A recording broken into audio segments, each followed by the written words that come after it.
Welcome everybody back to Veil of Sound, and this is some kind of special interview for me because the guy that I'm talking to is one of the first persons ever to do an interview with us. Back then it was still a written one, and we were talking about his solo stuff, but now Josh Graham is joining us to talk about his new band. So Josh, first of all, thanks for joining. Yeah, thank you. Thanks for having me. Yeah, my pleasure. We already mentioned when we had that little chat before that none of the other guys seem to have time for us. Yeah, we're very disappointed. Well, in order for everybody to understand which project we're talking about your new band, Guiltless. And in that band, you are joined by Sasha from Intronaut, Billy from Generation of Vipers, if I remember correctly, Yeah. and your also former bandmate Dan, who was with you in A Storm of Light. So we could be talking about a supergroup, couldn't we? I don't know about that. A super group of small bands, maybe. Well, Yeah, Intronaut is not small, but I know what you mean, and I figure that you have the same problem that I also do with that kind of moniker. I always think like supergroup, it is, I don't know, it puts a lot of pressure on that band, don't you think? yeah. I was actually talking to Ben from Dillinger about that. We were talking about that, like an idea of a project that we both didn't have time to do, but because he did Draft Tongue Orchestra, and he's like, yeah, he's like, I don't know if like the super groups are worth it. The expectation is always higher, and the amount of time people have to actually dedicate to the project is smaller. So I think you're with that typical thing, you might not get the best results or expectations. I think it's more of the expectation thing, right? You know, like I still remember when when Dave Grohl did this thing with them Crooked Vultures, and expectations were skyrocketing. You know, like that must be the ultimate group. Yeah, that lineup is insane, and the record's okay. So yeah, exactly. It's okay, but it's not the reinvention of a wheel, so to speak, right? no. Is that also in a way one of the ideas behind Guiltless, to have a project where, you know, like a fun project you do because you just like the guys and you like the idea, but it's not like, okay, we want to put ourselves under that amount of pressure, so to speak. Yeah, but certainly when I started working on this music, it wasn't my goal to like I mean with the Storm of Light, we've had all kinds of crazy guests on the records, and I just really wanted to keep it simple, and um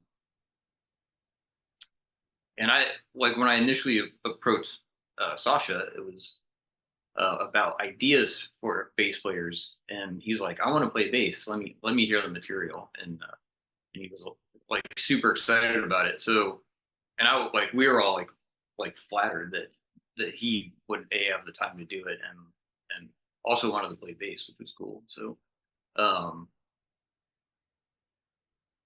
because like I think the reason we released this as an EP is because I just kind of demoed these songs out, and this was just going to be a demo, and then somehow the sound quality came out good. We all recorded it ourselves independently in 4 different states, and I mixed it, and here we are. Yeah, so it's kind of crazy. Yeah, although I have to say that the quality of a demo that the 4 of you put out, that quality is of a high level. That is no surprise to anybody who knows any of the bands involved, I would say, because you know all of those bands are known for really good structures and really good recordings, And you yourself are Yeah. also not known to be somebody who accepts anything less than at least a 9.8 out of 10, right? Yeah, I hope so. But I oh would yeah, say so so. my point with that was we decided to release this as like an EP because now the band is formed and we're starting to work on a full length record, and that will be a bit more collaborative, like in as far as like actual writing goes. And that's not to say that each member didn't bring like an enormous amount of quality in like addition to my like initial kind of uh, rough ideas, but I'm excited to actually get into like the writing where it's a little more involved with everybody. Yeah, that was also something that I was thinking about, you know. I mean, like you've already said it, 4 different states. We have people living in the Moloch, the juggernaut of cities in California. Some other person lives close to where he gets greeted every morning by a bear on the porch saying hello. Um, Yeah, but how did you guys write those songs? just fully fully remote. Like Dan and Sasha have not been in the same room yet, so um, a Storm of Light toured with Intronaut in Europe with Ghost Brigade about, Mhm. I don't know, 10 or 12 years ago. So that is our connection there. And then like Billy was obviously in a Storm of Light for, I don't know, roughly 10 years or so. But yeah, we, it's just remote. It's a weird thing. I mean, we talked about it on in like Zoom band meetings actually, but like the benefit of writing remotely is everyone can work on their own time and spend as much time on an idea as you want. Um, the the cons of doing it remotely is there's less immediate uh, return or like reaction or collaboration where you're like, I have an idea, and the person next to you is like, I like that idea, but what if we change this little thing? Mhm. So you're not really getting that sort of spontaneity. Um, it does happen. It's just slower. So um, I don't know. It's weird. I would really love to be in a room for like 6 months with all those guys and like write a record, but given where we live and where we are in our lives at this point, it's not going to happen. um, we may like work on stuff and then get together and try to like flush stuff out a little more before we record, but I don't know, maybe not. Like we may save that kind of time and expense for actually touring. So is that something that you guys are thinking about bringing the whole thing on tour? I I really want to. We'll see what opportunities present, and I never hold my breath for those. Mm. If we were to get like an offer for a support slot that made it worth it, I think we would do that. Otherwise, I think the idea of like uh, kind of like how Old Man Gloom works, where it's maybe you fly in and play a festival and play a couple shows around that or something like that. But we'll see. I really want to do it. Like, and I was just talking to Billy last night about like because we don't want to have visuals in it. I I don't want to like focus that attention and on this. I want it to be a little more kind of focused on the music and not like a Mhm. big production. So um, Yeah, big production also, of course, always means yeah, that you have to get the right venue for that. You know, visuals don't always work in every venue. Of course, you know, if you concentrate on the music, it makes things also a little easier. Um, yeah, yeah, and we also like want to try to uh, we want more spontaneity uh, in the live shows, like mhm. maybe part goes on for longer, and like when you're playing with visuals and a click track, like you're locked in, and I'm totally tired of that. Yeah, I think there was a time for that. Yes. But I think, 2024, I don't want to go so far and connect it to the pandemic, which put a lot of control and pressure over us onto everybody. But I think, I think we're at a point where spontaneity is really valuable again, which I also like. It's a little bit more back to the origins of where our music came from, right? You Yeah, have also definitely. already mentioned that you all participated in that songwriting process. Um, Mhm.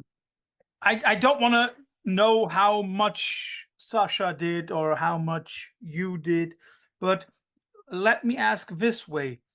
Was there somebody who came up with a general idea and then everybody fleshed it out, or did everybody contribute with basic structures which you then all worked on? Is there a main songwriter in Guiltless? For, for this EP, it's me. Mhm, I basically had the song structure with guitar and vocals, mhm, and then Billy came in and worked on drums, and then Dan and I like fleshed out guitars, and he had a lot of great ideas where we changed uh, not the structure of the song, but like the actual parts, like the guitar parts, and then Sasha basically came in at the end and added like just a bunch of depth and like aggressive like sound and stuff to it with the bass, which was awesome. yeah, I think. But that's kind of, I guess, sorry, that was my point. Like that as we move on to this next record, it's like it's we're all collaborating, so it's from the very start as far as like coming up with ideas and presenting. Like everyone has the freedom to present like their own songs for this. Yeah, I think also everybody first has to find his own spot within the soundscape, right? Which is not always very Yeah, easy, especially yeah, if you have somebody like Sasha who is usually playing the sixth string and now says, "Okay, let me play bass." I think that's also something which takes some time to get used to in a way. So I yeah. can see that. Um, just to make it clear, you have now already hinted at a new record. This interview will be released a few days. So guys, when you see this interview and you're watching it in a few days time, you can listen to all the Guiltless tracks. Um, but so you're basically already hinting at a new record, which is a cool thing for all of us because it means that all of you guys must be pretty happy with the outcome of this shorter process. Yeah, yeah, definitely. I've been wanting to do something more stripped down and heavier for a very long time, and Mhm. uh, I just like I couldn't find like the right sort of combination of people who were interested in doing it, and so yeah, I'm like the just like the in group reactions like have all been really fantastic. Like we're all definitely we're surprised. Like I actually had taken a break from listening to the stuff, just focusing on work. And when the premiere for All We Destroy came out, I listened to it again. I was like, oh wow, yeah, this is heavy. So It that's definitely cool is to heavy. reflect on. Yeah. Take a break. Yeah. So would you say that you became a fan of your own band in a way? Well, I think I mean, you have to be to some degree, but Mhm, for me, like I generally stop listening to my music once it's recorded, like once mhm. it's done, unless we play it live. But I mean, we've toured. Storm of Light has toured with bands where they're like listening to their own CD in the van, between every show. And Mm, that's not something that I don't think any of us really do. It's like I don't know. I think I listen to it and enjoy it while we're creating it, and then Hmm. once the document is made and the album is done, I pretty much move on. Like I can't even tell you the last time I listened to through a full Hmm. record of anything that I've played on. Like it's just weird. I think I always hear things like the Storm of Light changed vocally so much over the years. Like Hmm. sometimes I like X record, and sometimes I hate this record. And, so it's better me and just yeah, it's done, it's out there, and if we ever play it again, then I'll check it out. So in a way, what I also like about the record, you've already hinted at it. Many people will say this record is awesomely heavy and dense. It is. But correct me if I'm wrong, but I have a feeling as if there is a little smaller number of layers and tracks on each song. It's a little less complicated. Is that correct? Yep, exactly. Yeah, that's a big thing that Dan and I discussed as far as the guitars. Like we don't. It's like with Battle of Mice. There's like I don't know 6 guitar tracks like on every song. I mean, weren't really concerned about like uh, playing that live Mhm. when we were in the studio, but Joel Hamilton's argument was that this is the document, this is the record. Like, why not make it as good as it can be? Why not have like 40 guitar tracks and like all you put all this stuff on it, and to some degree, I totally agree with it. Like, I mean, there's like Nirvana, Nevermind versus Nirvana and Utero, and like we all know the differences. Like one is totally polished and one is super rough. Um, but for me, like for this, like I actually was reflecting on my time in Neurosis and with Steve and like Steve's entire like thing with the guitars and I mean it's the entire band, but is that when they record with Albini, like there's no overdubs. Very sometimes vocals, but Yeah, but it's the very much music a itself is. representation of yeah, it's very much about the representation of what exactly what you're going to see live, and so that was something that was important to me for this. Is that like, all right, well, if you can't pull it off while you're standing there on stage, then it's not going to be in this project. Like, no, like for a Storm of Light, like we had keyboard tracks in there all on the computer, but I mean, that's like a weird combination of okay, yeah, it's like the future and we can do that, but um, having that computer saved us having a keyboard player and someone to run visual. Band would have been bankrupt in like 2 tours, had we had those kinds of expenses. So it's like Mm. also a practicality kind of thing, but for Guiltless, like it's just not something I want to even think about. No computers, like I don't. I'm just over that process. Like Ivy, my other side project, Billy has been. We played a Desert Fest in Antwerp in 2022, and it's all visuals. Like there's all kinds of stuff on the computer, and it's cool. I mean, it's like it's more like an art show than it is a rock show. But this Guitless is like it's a rock show. Like it's a rock band. It's for lack of a better word, I guess. Yeah, the word that I would have used was like in the approach to me is a very punkish approach because rock bands, if we think about Zeppelin, if you think about Queen and other rock bands, they had like 30, 40 tracks in each That's true. on each song. Yeah, So I like this no bullshit, no nonsense approach that you have on this record and that you have for this project. I like that very much. What you see is what you get. yeah, exactly. Thanks. You're welcome. Because that is also something that everybody can look forward to when you're going to listen to the record on Friday. What is really interesting, and that is something that in our day and age, we always think that, you know, the more guitars you have, the heavier the stuff's gonna be.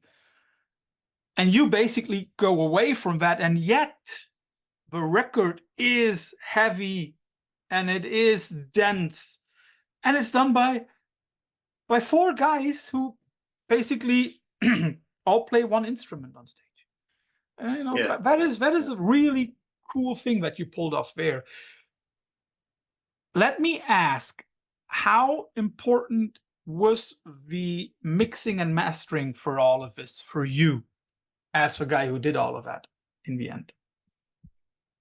Well, Brad Boatwright from Audio Siege mastered it, and he worked with me, which was killer, because I am very like competent in getting sounds and like sort of like mixing these stems. I'm less confident in the final like result.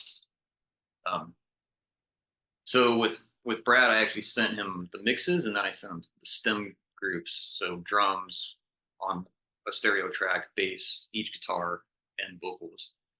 And he actually did use all the stems, and so the mixing process for me was definitely a learning experience, and I think it was for all of us. It was pretty cool. Like, you know, Billy was recording his own drums, and which he had never done before, and Dan and I both were using our heads, but like these 2 Notes Captor X things, which you can record direct without a microphone, but it's still using amp, which is cool. So it was just this whole, and then like actually getting like the guitar tones and like how we were going to use the guitars on this was also like an entire like massively long process. But yeah, I think Brad like really pulled it all together and like added that sort of final heft that is like feels like the EP. So yeah, it's massively important. Is that then also like the little bonus that you get from this project? You know, like gaining knowledge? Yeah. Oh yeah. Yeah. Definitely. Yeah. I mean, like my journey started like with like taking apart my guitar, and like I wanted a lower tuning, but like I wanted something that I hadn't really heard before. I have like I have one tuning that I've been using since Red Sparrows and Battle of Mice that no one ever plays, which is cool. But I wanted to like take that and even like make it lower, but like I think also be audible, because sometimes bands get so low that you're like the definition goes away. So yeah, it's like new pickups and strings, and then like I think the most important thing actually for the guitars on this is the Jonathan Nunez pedal, Texture Fet. It's like a distortion pedal from Jonathan Torch. It's like the best thing ever. It's like it's the heaviest. It's the heaviest and like cleanest distortion pedal I've ever. Yeah, which is a difficult combination, right? Yeah, it's incredibly difficult. It's yeah, it's like it's just somehow it's super clean and like very heavy, and you can actually hear all the notes. I mean, it was pretty crucial, even because I did all my guitars, and then Dan was doing his, and ultimately came to his own decision that he had to buy the same pedal because we couldn't really get guitars to match it or like that kind of clarity. Which also again shows what a good ear Jonathan has for something like that, right? What is also striking about the EP is the drumming, and I would have liked to ask Billy about that, but the guys didn't have enough time to join us here. But no, just joking. What is awesome about the drumming is that it at the same time sometimes sounds very industrial and tribal. So like artificial and primitive at the same time. Um, how difficult was it for you and Billy, and maybe also the other two guys, to define that sound? Because it seems to me like it's a crucial element of the whole EP. Yeah, it was a cool process. I mean, yeah, Billy's been like probably my favorite drummer ever for since A Storm of Light played with U.S. Christmas and Generation of Vipers in Mhm. Johnson City, Tennessee, in like I don't know, 2008 or nine or something like that. And we had a temporary drummer on the tour, and saw Generation of Vipers play, and was immediately like, yes, I want to ask their drummer if he'll be in A Storm of Light. And so that's kind of like how that all started. It and we hadn't Billy played on like on the last Ivy record a little bit, and but I wanted him to play on this. It was like since the very first idea, I was like, I want you to play on this, and he was really like reacting to the music, and it's like, yeah, I want to do it, but I want to change up like the approach and sort of try to figure out like how this is him talking like how I can do something different with this project than what like Storm did or Generation of Vipers. And I think it in a weird way, like a lot of it came down to like I always think of Sabbath in my head as like something along these lines, and then you listen to it and you're like, oh wait, it's like way more poppy. But and then like in Melvin's too, like I think like Dale's uh comfort with like minimalism and like the Mhm. execution is just like insane. So I think when we were talking about drums and journal for this, like those were some references. Like I think there's uh like those kind of like headbanging moments in Guiltless that like hasn't really been prevalent in our other projects. And I mean maybe to a certain degree, but so yeah, long story short, like he basically came up with this approach like that is kind of like equal parts stoner doom and like I don't yeah like early industrial like it's yeah almost like yeah Godflesh but like played by John Bonham or something. Like that. Yeah, and that's also something that is very, very interesting because very often um, it seems as if the drums are leading the way, and in the next second, it's okay. You notice that not there is not one leading instrument, but there is always that moment where you're like, okay, this is something where a lot of thought comes together and a lot of experience of structuring songs. Um, which is of course something that is clear. I mean, like this project is not the first band for any of you guys. Would you say Yeah. that a lot of the experience that you have from your other bands gave you also some kind of advantage when writing these songs, or did you say like everything off the table? We want to do everything new. No, I mean you definitely have to all I would say that this band is definitely a culmination of all of our experiences. But it's you can take those experiences and say, all right, I have that knowledge, but like I want to do this. I want to do this. I want to do something different. I know, like I have a lot of friends that are musicians that kind of just play what they play, like it's their style, and Mhm. um, I've always I, I think with everyone in this band, like we all listen to so much stuff that we can be like, well, we're gonna make a weird electronica record or something like or like we're gonna make not electronica, but like synth. like experimental stuff, but or we're gonna do a project like Guiltless, or um, Dan has like several black metal projects that are top secret, um, but they seem to do well. Uh, so yeah, I think like yeah, it's like learning from your past and then trying not to repeat yourself. I think so. Mhm. That answers your question. It does. It does. It's a good answer. And I have one question that I still couldn't answer myself.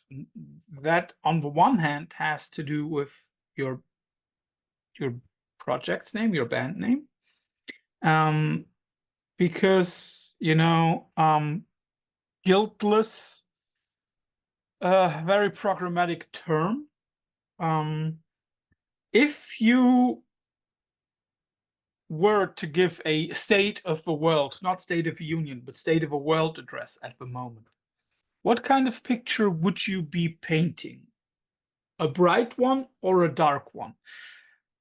And I want to use that as like the starting point for the next question. But first, like, what kind of picture would you be painting? Uh, Pretty dark. Um, I mean, just I don't even know what's going to happen with the U.S. Hopefully, Trump does not come back. Uh, yeah, I don't know. I've been reading conflicting articles. I mean, if you look at like 90% of anything that is science based, and I believe in science, so I guess you have to say that now. But, I mean, it doesn't look good in general for the next 100 years, maybe. Yeah. And then I've read some other dissenting articles that are saying, well, the largest countries are trying to meet these goals to kind of rein in climate change, but to me, it seems a bit too hopeful, maybe like outside of reality. Mhm. I think it's possible we could all be living in sort of like the last somewhat normal like stage for a while, like until climate refugees become like a massive, like they're already happening now, but Mhm. if it gets to a point where like I mean I grew up in Phoenix, and if they actually run out of water, you're talking about like 8 million like US climate refugees, like that's like a that would be a world opener, eye opener. um, so yeah, I don't know, my outlook is pretty dark. And then I want to pick up your band's name, Guiltless. Do you think that people in general are guiltless of this position, or should we be taking more responsibility? um yeah, it's a weird question to answer, as far as you and I and everyone we know, like what what could we actually do to have changed our current situation, or to change like the future, and that's through, I mean, typically through voting. um but yeah, I don't know. I mean, it's like you have everything is controlled by like the largest companies in the world that are like just about making money. So Mhm. it's I think the term guiltless is like it's yeah, it's definitely it's a weird word, but I really liked the kind of weight of it. And I think that individually, like not a lot of us can do anything about like where we are at the moment. But I think as like a species, obviously, like it we're essentially the driving force of negativity on the planet. So I just brought that up because I think that in a way, yes, every individual person, apart of course from those in charge, every individual person is in a way guiltless. But if we try to see us as the bigger picture, as like mankind, a collection of individuals that then could work together. If we think about that, then we have to say like, okay, we all can do something. Small things like turn the light off on the porch if you don't go outside, or whatever. You know what I mean? Also protest. yeah, I know in that sense we're not guiltless.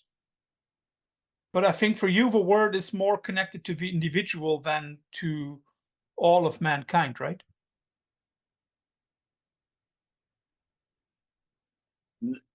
no, I would say that it's 100% a sarcastic. Uh, Yes. like the if there's a little like snippet I wrote on the website, which is as everything crumbles into the abyss, like we're all guiltless. Like who gives a fuck? Like it's everything's going down in Yeah. flames. Like why should I feel any guilt? Just like ride the wave down. It's just Yeah. Yeah. like utter sort of sarcastic negativity, but and it's also like built around that sort of feeling of not being able to change much about it. And Mhm.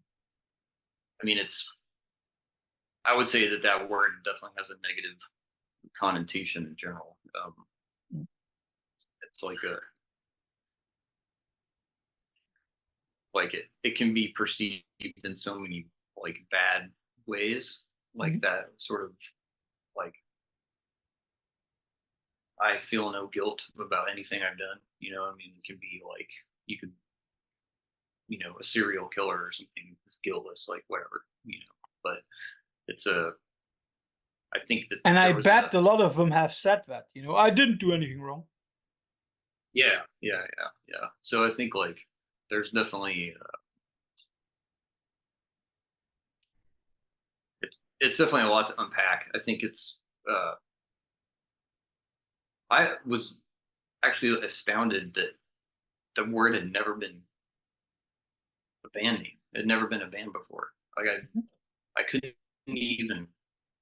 I mean, a one word band name in like 2024 is like it's like almost impossible. Um, Yeah. and I feel like I there's a band in the '90s called Guilt, which is like really awesome. Um, and actually found this band name came out of like a sentence in Blood Meridian. It's Cormac McCarthy. Mhm. But that's like where I kind of like focused in on that term, and then the fact that it had never been a band before, and like the weight of the word itself, and like the sort of, I mean, it can be that you're an evil person and you feel no guilt, or that you're an innocent person and you have no guilt. So it's a pretty cool uh, double edged sword, I guess. Yeah. It's very ambiguous. It's also Yeah, ambiguous in the way that it's ambiguous in itself, but at the same time, a lot of people from different points of view and different positions on certain topics would use the same word to excuse their actions. Um, Correct me if I'm wrong, but when I listened to the record and when I thought about it, I had the feeling as if this record, in a way, and here we go circle to what I said about the experiences, in a way, it is a connection to a lot of the topics that you had in A Storm of Light. For example, also the last record, Unforeseen. Is that just my imagination, or is there a lot of things tying in again together? Actually, the obelisk, JJ, Mhm. I forgot his last. Kojan. Yeah, he wrote. Huh? Kojan. Pardon me. Oh yeah, JJ Kojan. yeah. He wrote. Yes. He wrote a little snippet. I think it was just for All We Destroy. I don't think it was for the EP, but he said that I've basically been talking about this stuff since at least Red Sparrows, which is Mhm. 20 years ago at this, and that it's unfortunately still completely relevant. So um, it's it's a constant theme, and for me, like I will say first that the lyrics in this record definitely they go further in that it's a bit more uh, almost. I think All We Destroy is pretty on point with the Storm of Light lyrics. Like Dead Eye and Radiant Glow are a little more surreal, like just a weird imagining of like the worst case post World War III life, which is for me typically like, especially if you're playing heavy music, like you're typically yelling, and it's a very emotional or cathartic sort of release, but Mhm. I personally can't see like screaming about like witches or like demons or you know what I mean, like if if if there's like a true connection to the motion or the mood on in these bands and like a real honest depth, like it's about all this stuff. It's about the sixth extinction of human caused like demise of many environments and ecosystems and stuff like that. So it's a I would have to like fight to come up with something else to write about. And Mhm. I think as long as I can not like fully, repeat myself, then I'm happy with it. But I'm definitely okay with like continuing like the subject matter in general. Yeah, I also think that as a lot of these things are still more relevant than ever in a way, um, why go astray from that? If the world hasn't changed, why try to treat it as if it has? Why not keep on shouting, screaming your anger and venting it out to the world, right? Yeah. Yeah. Unfortunately. Like Um, therapy. so Josh, first of all, thanks for all the insight into the new project, and of course also the outlook on even more great music by Guiltless. But you know that nobody leaves the Veil of Sound interviews without having to go through a quickfire round at the end. Um, Okay. and it's just the same this time. Unfortunately, I conceptualized it for all four of you. Oh man. But Yeah. no problem, no problem. But I can also cut it down a little bit. Um, everybody knows how this goes, so I won't explain it again. Like forget it. So Josh, if you had to choose between two records by Generation of Vipers, would you choose Howl and Filth or Dead Circle? Howlin' Filth. Why? Um, I don't just the I I love like the just the atmospheres of that and like uh yeah the everything drumming, like I mean those I love those guys. They're like uh we've toured with I've toured with all of them, so it's been in different. Josh has played with Storm of Light and Travis did sound for Storm of Light when we toured with Converge, and um yeah it's a but yeah, that record is just great. you have mentioned that sometimes you listen back to stuff that you have done before and you think about it and you're like, I could do a little bit, I could do a little better here, I could do a little better there. I'll give you two of the A Storm of Light records and just think about with which one are you still more content? Anthrocene or And We Wept the Black Ocean? Hmm. Yeah, there are moments on Anthrocene I really like. I think the songwriting is substantially better. I think I'm not sure that I like my vocals on that. I think they're also mixed a little high, but I would have to listen. I think Black Ocean like is. I read someone had a comment on the Neurot Instagram where they're like, "This record sounds like you're drowning in like you're pulling your I don't know something like drowning with your best friend or something like like sinking down into the ocean or something." And I was like, "Oh yeah, you totally got it." But so I would probably go with that one. I think, which is a weird thing to think about first and last, but I mean, like, I know that you are always in the process of creating by trade, you know, either it's packaging or it's mastering or whatever. Is that something that you constantly have to do with yourself, like reevaluating your process?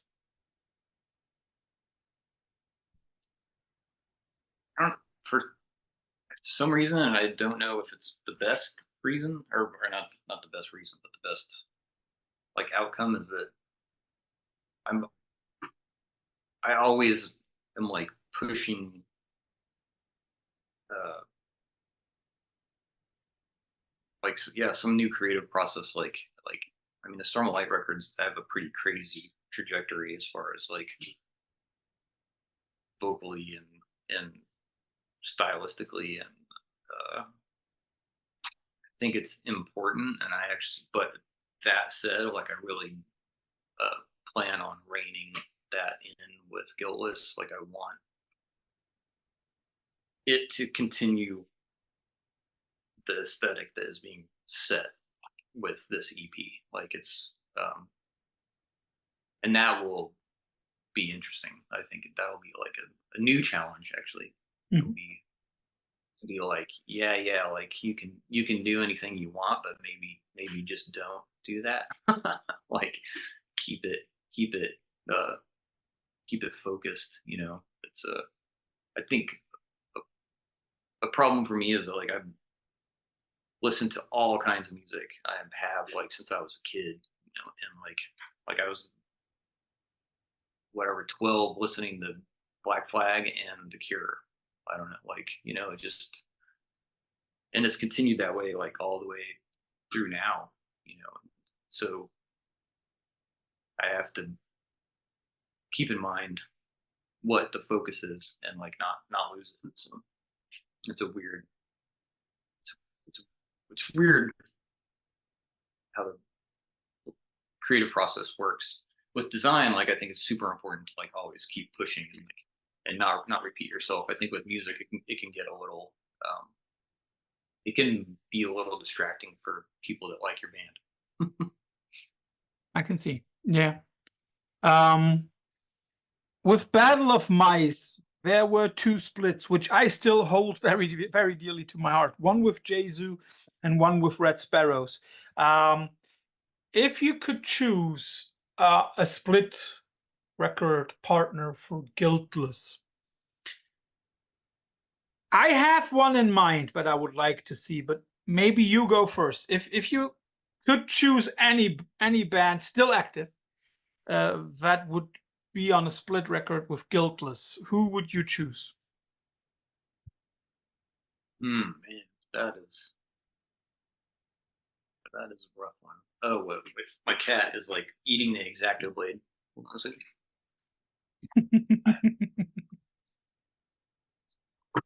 Blade I cut my finger with, which is on Instagram. Uh, Man, yeah, that is. that is a tough one. Shall I give you my idea, which I would love to hear? Yeah, If we stick with Neurot Records, I would love to hear you do something with Kowloon Walled City. oh, that would be awesome. Yeah, yeah. If we're talking about general music without the label, then it would be Human Impact, the new band by Chris Spencer. Oh yeah, yeah. That band's awesome. Um, I sort of missed it, and Dan was just telling me about it like 6 months ago. Um, yeah, I've listened to it a couple times. It's cool. Yeah, they're recording new music as we speak, which will also, of Oh, course, cool. be very, very, very interesting. Um, Yeah. you see that I had basically one band member choose records from another band member. So I'll give you the couple that I thought about giving you in general. I thought about you choosing between two Intronaut records, Prehistoricisms or Void. Um. Wait, which one was first? Void is first, right? Prehistoric, you mean in chronological order? It would be Void, which was the second, if I remember correctly, and then sometime later there was Prehistoricisms. Oh, okay, yeah, yeah. I think the Void, because it's like the much heavier, like kind of like aggro stuff, right? Mhm. Yeah, Yeah, definitely, definitely. yeah. I really like that. I love where they ended up, especially like with later stuff. It's crazy. Like having look. I remember when I lived in LA and they were kind of like first coming up. Like I never would have guessed that sort of trajectory, which I guess Mhm. is sort of the same with the Storm of Light. Like Black Ocean Anthracene is like what? But That's the same band. Yeah, yeah. yeah, like uh yeah, that early Intronaut stuff was killer. Like I was I want Sasha to do some singing on Guitless. So we'll see if we ever actually get there. I think it's a little harder. We both have like pretty different phrasing like approaches and like I'm so yeah, I'm curious to see like what we can how we can work that in. Um,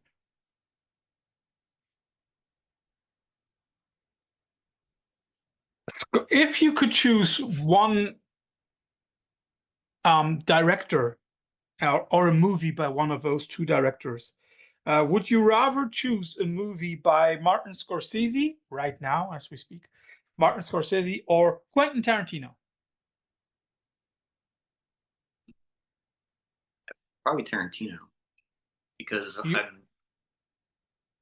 yeah, because I'm all you never know quite what you're gonna get. I think Mhm. Scorsese is pretty solid at this point. I mean, Yeah. within you know it's gonna be dramatic and like super involved and like very very slow, probably slow moving. Like whereas Yeah.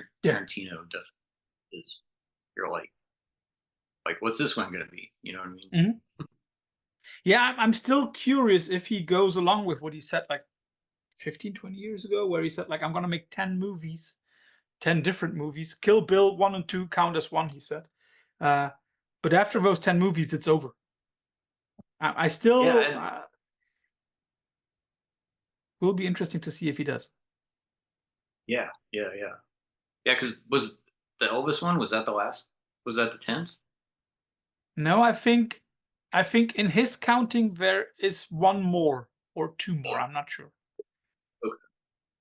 But I'm not sure about that. But as far as I remember, he's not done yet. Let's put it like that.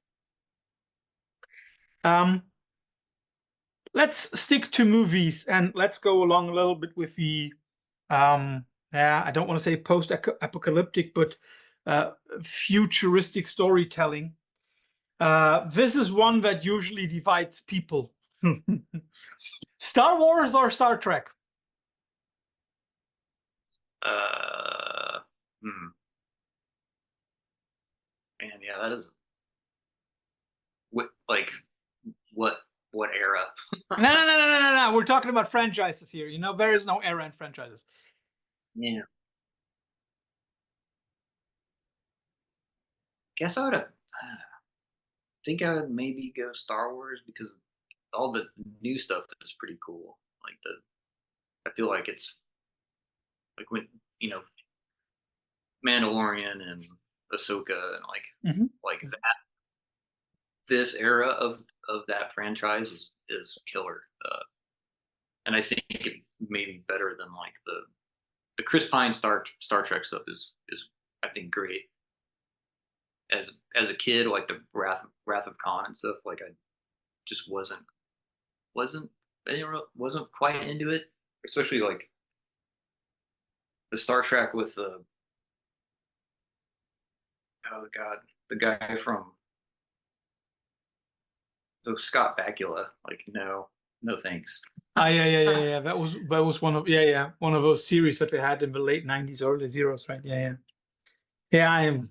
Then like, if if it was Star Trek series and Star Wars the movie, I would say Star Trek. So I would it definitely. Yeah, that's a problem with both franchises, right? And I have a good friend of mine who's a colleague of mine as well, and she always says like, "Well, you cannot compare both because one is a fantasy thing and the other is a fairy tale." Oh yeah, yeah, totally. And I'm also not sure if out of all the Star Wars movies that in story wise telling chronology follow the Return of a Jedi, um, there is at least one out of those three that they did where I say like, I don't need that one. The second one just didn't do anything for me. But again, tastes different, right? Yeah, You yeah. brought up the following question by indirectly connecting Nevermind and In Utero. So this is your choice. Hmm. Oh, I'd probably go never mind. The It's songs, I like the songs better. it's very interesting, you know. I would also still say the same, but I have to say that In Utero, the older I get, the more In Utero grows on me. Um, Yeah, which also probably has something to do with Albini's production. I like the production of In Utero much more than Butch Vig's production of Nevermind. yeah, But the yeah. song Actually, on Nevermind are just unbeatable. yeah, they're better. Would have loved to have heard Nevermind recorded by Albini. Like that probably would have been Yeah. that would have been. Oh yeah. Yeah. Oh yeah. Mhm. You said that you were listening to all kinds of music, so let's test you on New York hip hop of the '90s. Oh, KRS-One versus Gangstar. Gangstar. Mhm. Can you say why? I would also have chosen Gangstar. I just at this moment I remember it more than KRS-One. So I was. For me, it's I easy. think, It's just the flow that yeah, Guru has on these records is unbeatable. yeah. I worked in a record store in the '90s for like 6 years, so I had a. That's I think that's how I got like so rounded as far as what I listened to was everything. The last one for you, and also something that you indirectly brought up, The Cure. I'll give you two albums, and you have to choose between. What is it? 7 seconds, is it right? 7 seconds? 17 seconds. Yeah, you know which one I mean. This one and Disintegration. 17 seconds. For me, it would be Disintegration, but also Yeah, because there is this great cover album of Disintegration. oh really? Yeah, there is one Who- where you also have like Dillinger do a cover. Oh shit. Oh, that's cool. I'll I'll send you look. a link. Yeah, cool. Um, yeah, I saw Disintegration like from like first row or something, like first or second row. like the tour, and it was Be cool. careful. Be I think- careful. Your cat is up to something in the back. Oh yeah.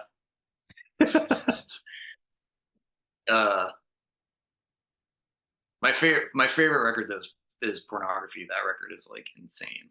It's like the heaviest, like weirdest record out of that entire time period. I don't know. It's like I know they were sort of like falling apart like as they were touring, but Yeah, but it's interesting that very often that those records keep a very long-lasting image, right? yeah. I've always wanted to try to do like a cover record of Pornography, but like I think there's too many vocals. I think it would it'd be like one of those things like where you're like, I don't want to listen to this. I just want to put on the actual original record. You know what I mean? Yeah, I do. I do. So, Josh, thanks for all the time. I can only suggest that everybody listens to the Guiltless EP as soon as it's out, because it's really good. And as soon as you've probably heard those 4 tracks, you will also be yearning for more, as I am. So thanks a lot for doing this, and enjoy the rest of your day. Your chance for any final words to our audience. Yeah. Thanks for watching this, and yeah, thanks for checking out the music. Hopefully we can come play live near you sometime soon. Yeah, Europe. Forget America, Europe. Yes. That's basically been my touring motto for the last like 10 years. It's like play in Europe before we play in the US. It's possible. So enjoy the rest of your day. Thanks. Yeah. Have a good night.